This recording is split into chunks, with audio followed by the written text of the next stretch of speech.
சபா அரசியல்வாதிகளை உட்படுத்திய ஊழல் புகார் தொடர்பான வீடியோ ஆதாரம் மலேசிய ஊழல் தடுப்பு ஆணையமான MACC-யிடம் ஒப்படைக்கப்பட்டுள்ளது. லாயர்ஸ் ஆஃப் லிபர்ட்டி அமைப்பின் நிர்வாக இயக்குனர் ஜைட் மாலே புத்ராஜயா MACC தலைமையகத்தில் நேற்று பிற்பகலில் அதனை ஒப்படைத்ததாக அவ்வமைப்பின் இணை நிறுவனரான லத்திஃபா கோயா கூறினார். சமர்ப்பிக்கப்பட்ட வீடியோ ஆதாரம் எடிட் செய்யப்படாத அசல் வீடியோவாகும். இதற்கு முன் அவ்விவகாரம் வெடித்தபோது வைரலான வீடியோ எடிட் செய்யப்பட்டதென காரணம் கூறப்பட்டதால் இம்முறை அசல் வீடியோவை சமர்ப்பித்துள்ளோம். எனவே இனியும் சாக்குப்போக்கு கூறாமல் விசாரணையை தொடங்க வேண்டும் என லத்திஃபா கேட்டுக்கொண்டார். அதே சமயம் தகவல் கொடுத்த நபர் பாதுகாக்கப்பட வேண்டும், அவர் மீது சட்ட நடவடிக்கை எடுக்கக்கூடாது. மாறாக அவரின் வாக்குமூலங்களை பெற்று விசாரணையை துரிதப்படுத்த வேண்டும்.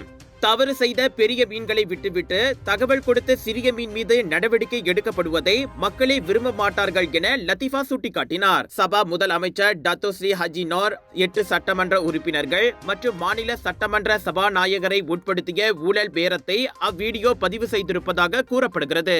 இந்த தேங்காய் எண்ணெய் சமையல்ல அப்படின்னு ஸ்பெஷல் இருக்கு. கேரளாவிலிருந்து தயாரிக்கப்பட்ட ரேனாயூர் சமையல் தேங்காய் எண்ணெயில சமையல் செஞ்சு சாப்பிட்டா தரமாவும் இருக்கும், அறுசுவையாவும் இருக்கும்.